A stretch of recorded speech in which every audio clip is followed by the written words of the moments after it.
Delmarva Today with Don Rush. Midterm and local elections are just days away, and we'll have a look at what they might bring. Then it's the 10th anniversary of Hurricane Sandy. Brian Russo takes a look back. Welcome to Delmarva Today. This is Don Rush. It's election time, and major changes are expected in the Maryland Lower Shore, and there's a big early voter turnout in Sussex County. In our studio this morning is Greg Bassett, editor and general manager for the Salisbury Independent.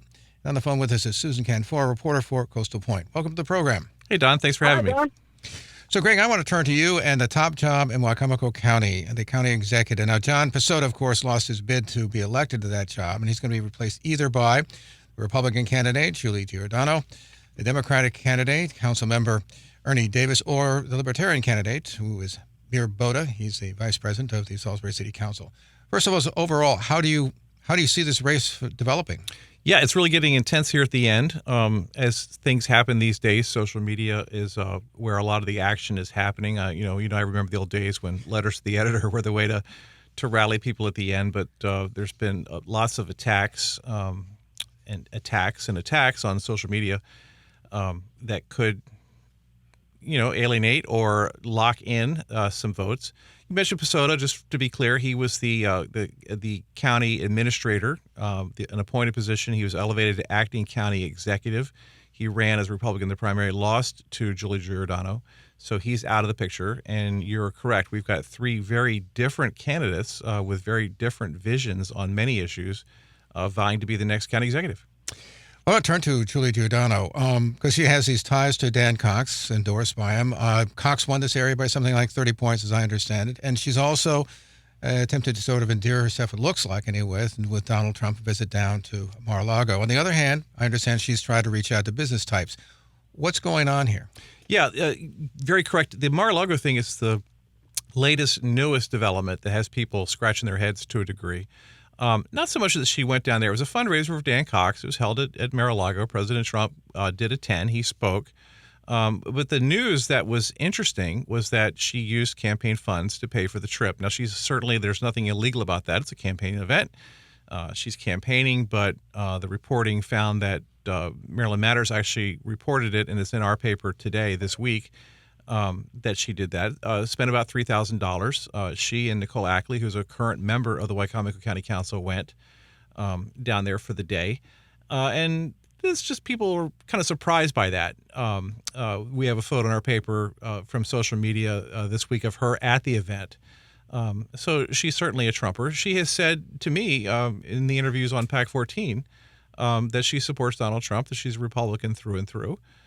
She supports Dan Cox, and she's defended him on numerous counts. We thought that she might pivot more moderate after she won the primary, but that really hasn't happened. She's stayed true to herself, I believe, and that's really who she is. When you ask about the election deniability, kind of the standard answer, and I haven't heard her say this exactly, but things are along the lines of, and the Andy Harris line right now, the one he's using to defend himself as a supposed election denier, is that every vote that was counted, that the counted votes added up in Biden's favor, suggesting perhaps there are votes somewhere that weren't counted or counted incorrectly. So I'm not sure how to split all those differences. But Jolie said it's a political thing. Trump won this county, Dan Cox won this county, so it would be a mistake not to be on their side going into an election. So what do we make, though, of this sort of outreach then, as I understand it, to meeting with Jake Day, the mayor of Salisbury, a Democrat, some local business types, and the promise to appoint, I think it was Bunky Luffman, as director of the administration? Yeah, that's really a key. As someone who's watched this county for a long time, you need a rock-solid person in the administrative stuff. The politics kind of takes care of itself. It sways all around the place. So you can have a political office like county executive or the county council members, or even in the old days before the county executive form of government, when the county council ran things, with the council president essentially being a county executive or like a prime minister in a parliament type system. But you need that rock solid administrator who is apolitical, who runs the county and takes care of the employees and initiates a lot of the objectives, who can be the face of stability on Wall Street, where we go to borrow bond money for our big capital projects. and someone who's going to be, resolute in terms of ethics and performance, you absolutely have that. Bunky is Bunky Luffman, who works for the state right now, has a great history. He's certainly a solid, reliable guy, moderate Republican. But she did that, I think, to prove that she does want a solid figure at the center of government. Now, there's all kinds of arguments whether Bunky is truly qualified for this job. We'll see. People who have been more qualified or less qualified perhaps have held that job before, but he is going to be a stable force.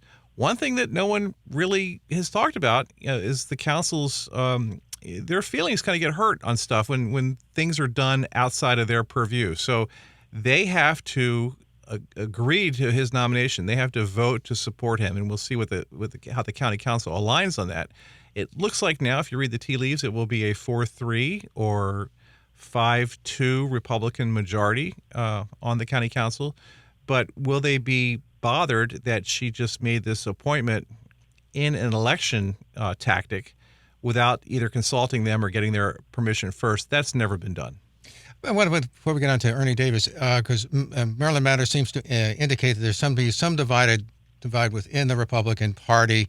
Brad Gillis, who was a Republican, now a Democrat, running for the at-large seat on the county council. He thanked Carl Anderton for an endorsement, but then Nicole Ackley, as you mentioned a moment ago, who's running as a Republican for the House of Delegates, she's quoted as saying, when a Republican state delegate supports a corrupt establishment Democrat, we are in trouble in Wicomico County. What do you make of all that? And Anderton, in many ways, seems almost a bit of a man outside, as it were. I mean, what's... Yeah, Nicole Ackley made that accusation against Brad Gillis being corrupt. Again, that's unprecedented that a sitting member of our county council, who's not going to return to the county council, but that she would call the state delegate corrupt like that. That's unheard of in my history for someone to do something like that and to question, the business morality and all that.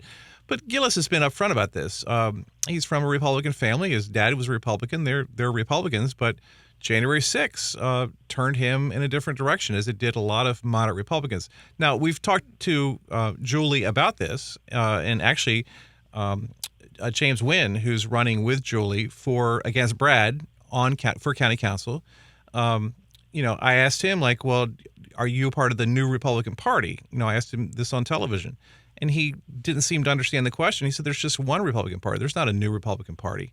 So that's the thinking. Now, among the moderate Republicans who aren't ready to be Democrats, they don't really want to join in to the Trump-led part of the Republican Party. That's my reporting on this. So I encounter lots of moderate Republicans who are very disturbed by the new Republican Party, which introduces the concept of Muir Boda in this race as perhaps a disruptor. So does Muir, who is a Republican but also a libertarian, does that siphon off some of the Republican moderates who just aren't ready to vote for a Democrat yet, who can't make themselves vote for a Democrat but don't want to endorse a Trump candidate, which Julie has sort of become in the minds of so many people? So, by the way, how do we assess, for instance, Ernie Davis? He's had a fairly low-key campaign, and with Muir Boda, certainly he's running, has never gotten a large number of votes. He is the vice president on the Salisbury City Council. How do we see those two then fitting into this? Yeah, Ernie's run a very low-key campaign. Now, part of me thinks that's maybe like incompetence. Like, I wish he would be more aggressive in terms of representing that part of the party. It would give me more stuff to write about if he was, if he had made the issue of her going to Mar-a-Lago, the constitutional class stuff was an issue that came up in the debate. Ernie hasn't really taken some of this low-hanging fruit. He did sort of attack her back for an attack that she levied at him, but he hasn't been really aggressive in terms of attacking anyone. He's been solid on his issues. She even in a debate, Julie Giordano attacked Ernie's campaign motto, and he took offense to that, but he just defended it. He didn't go back and attack her motto, which is good. That helps with the civility of stuff. But there were, I think, opportunities that he could have had in an election to paint her more publicly for people to see if he had wanted to do that. So it says to me that he's relying on a turnout game, and that's what the reporting shows. that he knows that he's probably going to get at least 13,000 votes as a Democrat, an unheard of Democrat in the last county executive race. Got 13,000 votes, John Hamilton. So that number that base number is probably 13. Bob Culver in that last race got 14 or 15,000 votes. That might be the base Republican number. So the Muir thing and the moderate Republicans might be the numbers that sway this. The other thing I hear is that Julie Giordano is relying on the rural communities to outnumber the votes in the Salisbury hub. So the Salisbury hub is Democrats, liberals, progressive, no doubt. The people out in the rural communities, Powellville, Pittsville, Willards, Sharptown, are more conservative in their leaning. So will they turn out in sufficient numbers to up that Republican number that she needs, or will the center city folks carry the election? Before we get to Sussex County, I wanted to ask you also about the contest between the incumbent Congressman Andy Harris and his Democratic challenger, Heather Mizure. We had a debate the other day in which both of them clashed. Where do you see all this? Because, I mean, one of the things that has struck me, and I did not check the Google yet, but it does seem to me as if she's spending a lot of money on television ads. I haven't seen anything for Harris, or I haven't seen Harris attack ads on her. What's going on here? Yeah, I'm getting a lot of mailers at my house from both candidates, from both the parties and the individual candidates. So money is definitely being spent in this race. A lot of radio advertising. Harris is on the radio a lot. What's interesting too is I don't know if they want it this way, but there's back-to-back radio advertising. So you'll hear on the terrestrial radio, you'll hear a Heather ad, and then you'll hear an Andy ad right after it. And he's doing the fire Pelosi stuff, fire Joe Biden, the Biden agenda, the Biden Pelosi agenda. I thought maybe after the attack on Pelosi's husband that maybe they would stop the anti rhetoric on Pelosi. That has not abated at all that I have seen. And it's kind of a red herring argument because, if you know anything about Nancy Pelosi, what her future is, she's going to be gone anyway. So, Andy Harris and the voters of the first district are not going to fire Nancy Pelosi, but it's a good rallying cry. It certainly stirs people up. And the one debate that I saw that they had up in Cecil County between Mizure and Harris, I thought Mizure just did not perform well. And that Andy Harris, with his 10, 12 years of experience, performed a lot better. But she is the first properly funded candidate that he's run against since back when he beat Frank Cradiville, and then that first year in the Wayne Gilchrist situation. So he hasn't had any real legitimate challengers since then. But she's got money. She's raising money. She's outraised him to a degree, and she's using that money. And hopefully it's effective. Hopefully for her campaign it's effective.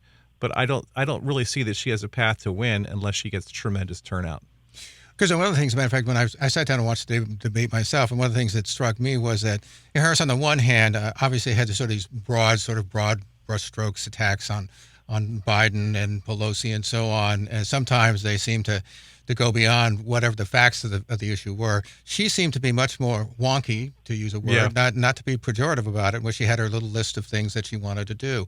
And it seemed to me that when she did point out what she felt were issues with him, he was able to then counter them with some sort of broad responses, as if they had not anticipated what he might say in response. Which is what team, right? Yeah, he was well schooled on that. I mean, I don't want to say he was rehearsed, but he was really able to defend himself, in a positive way. But what I noticed there was that he was willing not to stretch the truth so much, but to really highlight things. He said inflation is not really 8%; it's more like 35%. And he just said it like as a fact.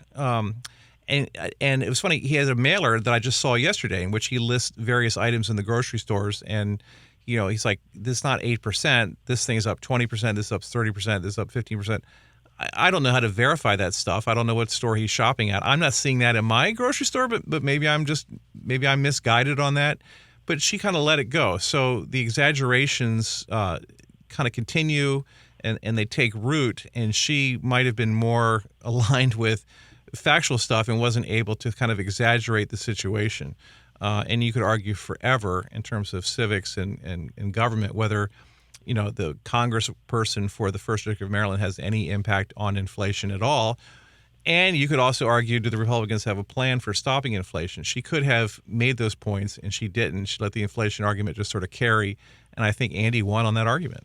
The other thing, though, that struck me about Harris before we leave their debate is his statement, as you said a moment ago, in which he said, well, Joe Biden got all the counted votes that he needed to win, right? Right. Not denying that he wasn't elected. On the other hand, he then seemed to pivot, and amongst the pivoting questions he had about the election was the 2000 Mules film, which has been discredited, has been deeply analyzed, just does not hold up. Right. And he seemed, and I think he may have said that there are thousands of fraudulent votes that were cast, which there's no.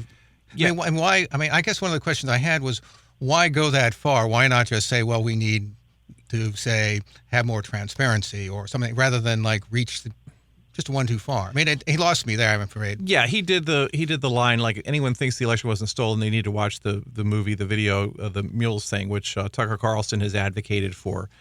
He's like, that'll show you right there what happened, as if it's like a Ken Burns documentary. It just doesn't rise to the same level of truthfulness. And as you said, it's been widely discredited. She did try to call him out. He was at one of the January 6th planning meetings at the White House. And she's like, you were among the conspirators. You're part of the plotters with the president. You're in this awful meeting, and, you shouldn't have been there. And he actually spun it out really well. He said, anytime the president of the United States calls you to his office and wants you to be part of a team and talk about the future of government, and you're sitting in the Oval Office and you're looking at the Resolute desk, it's an honor for someone like me. And, it became this patriotic thing that he was, engaging in the ultimate act of patriotism. And she wasn't able to bring it back to, you were plotting a coup, which is what she probably should have said. Now, I'm not articulating what Andy was doing there. Right. There are allegations all around, but she missed, I think, the opportunity to maybe call him the coup-meister. I don't know. Yeah, because as a matter of fact, he has declined to say what was discussed. He said that this was not discussed, but as I understand, there were some witnesses, I guess, to the meeting in which they talked about, for instance, Pence acting to, say, overturn some of the election results of some of the states. That was with the discussion. And where he was in the meeting and so on, we'll never know, I suppose. Right, and the January 6th committee has documented that really well. That was a 5-hour meeting with lots of screaming and hollering on all sides. So it was a very significant meeting in what ended up happening on January 6th.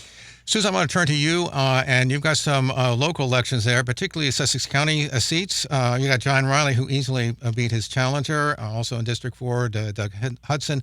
What's going on there in Sussex County? Yes, Don, in my area of coverage, I'm watching 4 seats in Sussex County.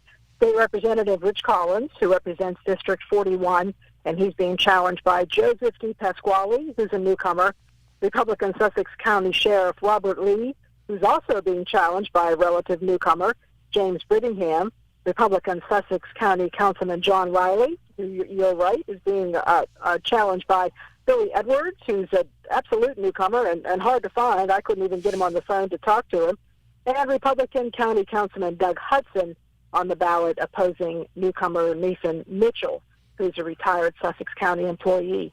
All the challengers have kind of stayed in the background and not campaigned in what I would say has been in an earnest way. You see a few signs along the highway. Mr. Hudson and his challenger, Nathan Mitchell, spoke at a Republican club meeting in Bethany Beach, and they did not disagree. They didn't argue. They didn't really debate. In fact, the audience cheered and applauded at how well they were getting along. They were chatting and shaking hands.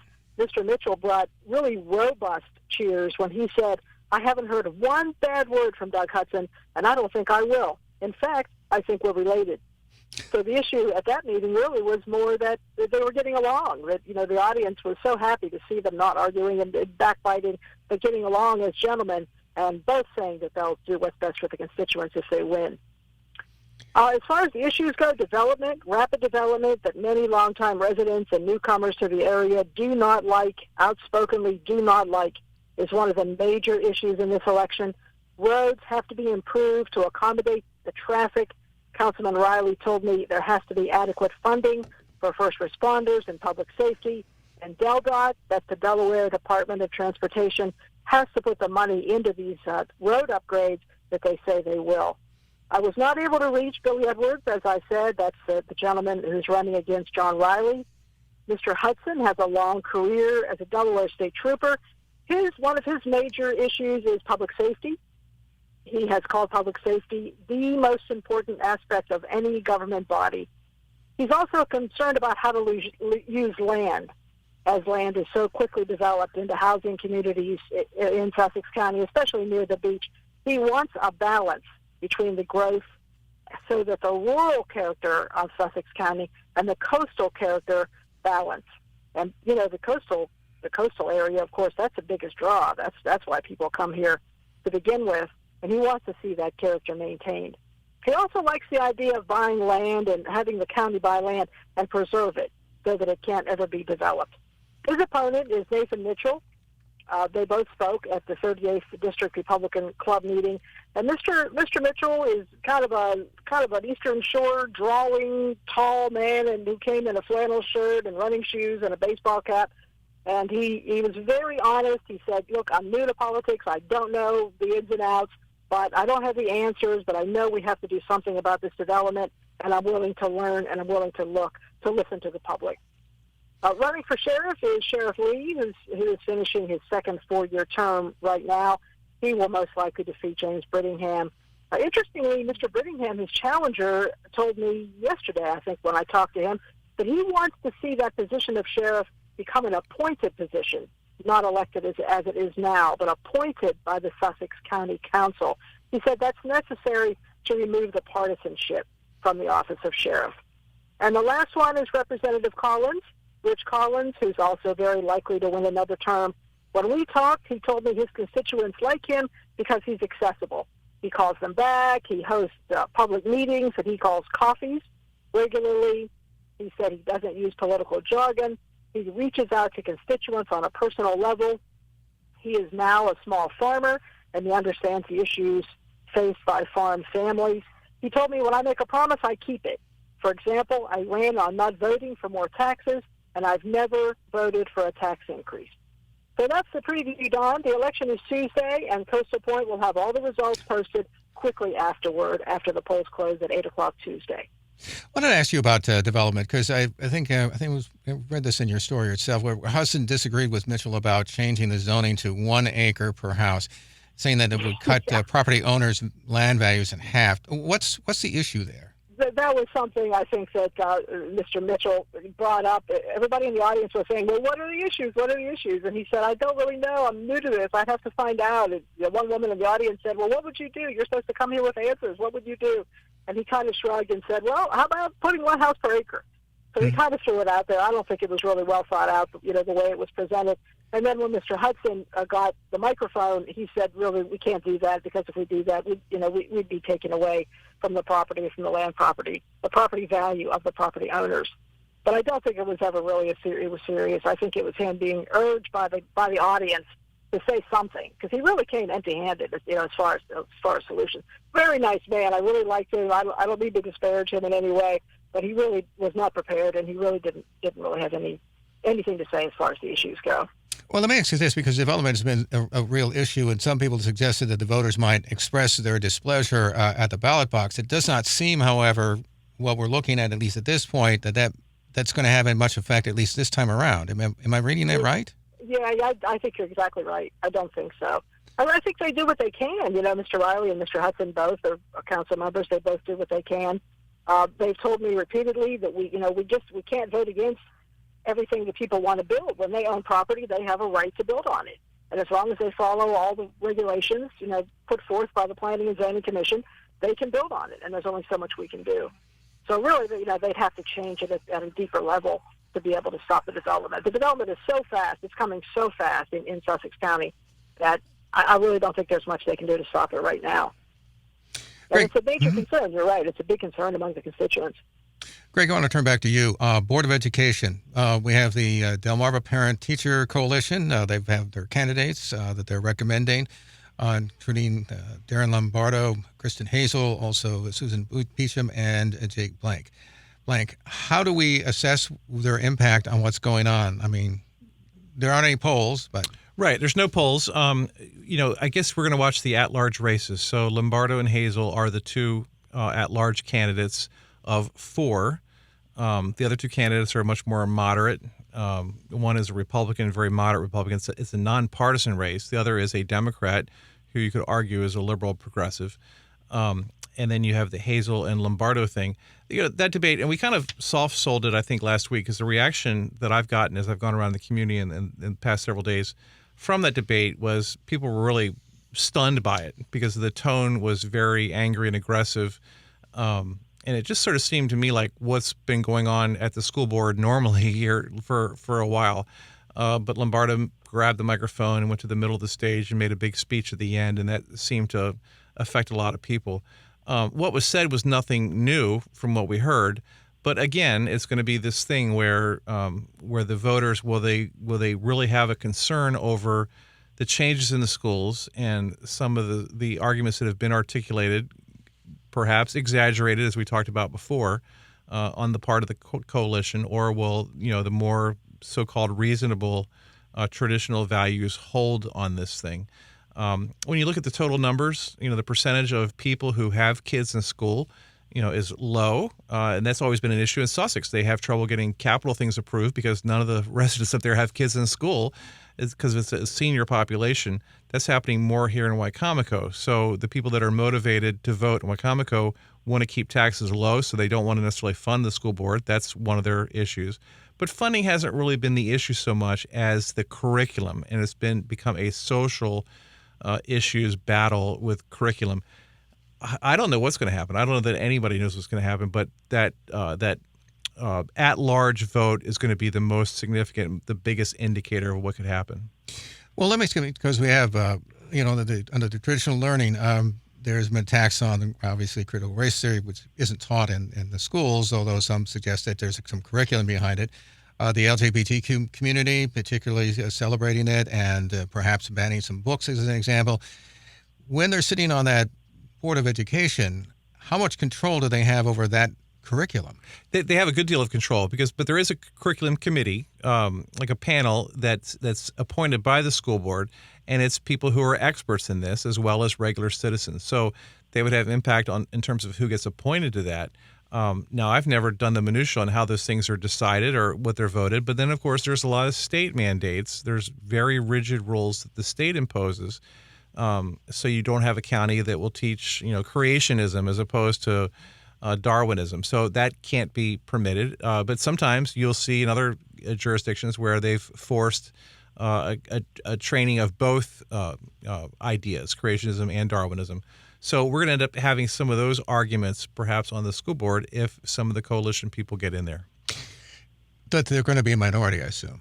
And then that I don't know. Or do you know? I think someone who skews toward coalition is probably favored to win, Susan Beacham in District 3. But the rest we'll see. In District 5, you've got the sitting school board member, John Palmer, who's very conservative Republican, very active in Republican politics. The Jake Blank guy is running actually to the right of him, which I didn't think was really possible. But Mr. Blank really hasn't engaged. He hasn't engaged me on issues for the paper in terms of his viewpoints. He did not attend the debate, so I don't know how active he's going to be. So you would assume that Mr. Palmer probably wins re-election, but he's his own conservative figure out there on the right. Finally, I wanted to ask you, by the way, about Mary Beth Carrozza. She's being challenged by Michelle Gregory. What are we to make of that? Mary Beth certainly was the one who beat out Jim Mathias, who had held that seat for some time as a Democrat. And do we really expect much results here? What's your reading? No, I don't think Michelle Gregory, who's on the Salisbury City Council and works hard on the council and has brought some great issues to light in terms of health care and things like that. She's actually raised more money than I would have thought she would, too. But no one works harder than Mary Beth. She's at every event. Anyone who's going to beat her has to work as hard as her, plus work harder. She's got lots of money. She's got lots of influence. She's done really well under Larry Hogan. Where she'll be in a Wes Moore administration, and how she'll be in the Senate with that I don't know. It's going to be interesting to see how she structures herself. But she is a tireless campaigner. She's great with constituent service. She knows the issues. She's really built for the job. I got to give her a lot of credit. And nothing against Michelle Gregory at all. But I just think with that Ocean Pines community, that Worcester County community, it's really hard for Michelle Gregory to really make an inroad in those areas. We've been speaking with Greg Bassett. He's editor and general manager for the Salisbury Independent. Also on the phone with us this morning has been Susan Kent-Forrest. She's a reporter for Coastal Point. Appreciate both of you taking time to stop and talk with us. Thanks, Don. Thank you, Don. This has been Delmarva Today. I'm Don Rush. Thanks for listening.